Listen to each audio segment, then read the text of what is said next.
কোথায় যাচ্ছিস তুই? হ্যাঁ, সাজুগুজু করে একদম সবকিছু জড়িয়ে নিয়ে যাচ্ছিসটা কোথায়? মুখটা বের কর।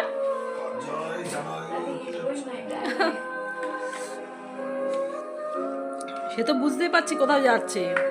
খেয়ে দেওয়া তো লেট করলো না, ফটাফট একদম রেডি। গাড়ি চালাবি তো ঠান্ডা লাগবে না? সূর্য, ওই টুপিটাও পরে নিবি ওপরে, হেলমেট পরলে ঠান্ডা লাগবে না? দেখো খেয়ে দেই আর লেট করলো না, একদম ফাটাফাট করে রেডি। কালকে তো বেড়ায়নি কোথাও, কোনো জায়গায় কোনো পিকনিকও করেনি।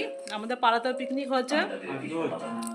হ্যাঁ, আজকেও হচ্ছে। কি মেয়ে যাবার পর থেকে 2 বছর ধরে আমরা কোথাও বেড়াই না, কোনো মানে পিকনিক আনন্দ ফুর্তি সেগুলো তো দূরের কথা। ভালো লাগে না গো, সত্যি কথা বলতে। কালকে যে 31st পিকনিক হচ্ছে আমাদের পাড়াতে, সবাই বলেছে যে চলো ভালো লাগবে, কিন্তু আমি যাইনি, ভালো লাগে না এখন। আর শুধু মেয়ের কথা মনে পড়ে। আর মেয়েকে কি সারা জীবনে যতদিন আমি বেঁচে থাকবো কোনোদিনও কি নিজের সন্তানকে আমি বলতে পারবো? কোনোদিনই বলতে পারবো না।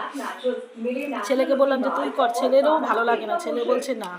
রাতে কি করেছে জানো? 2 প্যাকেট বিরিয়ানি এনে ছেলে আর আমি খেয়েছি। হাজব্যান্ড অত ভালো খায় না, ও ভাতই খেয়েছে।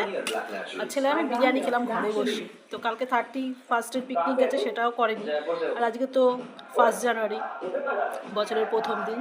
তো দেখলাম ছেলে বন্ধুদের সাথে হয়তো কথা হয়েছে, একটু বেরাচ্ছে। যাক, ও একটু ঘুরে আসুক, তাও ভালো লাগবে, তাই না? আর ভগবানকে তো বলি যে আমার মেয়ে যেখানেই থাক, 2026 পড়ে গেল, সেই 23-এ দেখো মেয়েকে হারিয়েছি। তবুও না ভাবি যে ভগবান যদি কোনো মিরাক্কেল করে আমার মেয়েকে ফিরিয়ে দিত, কোনো মিরাক্কেল করে।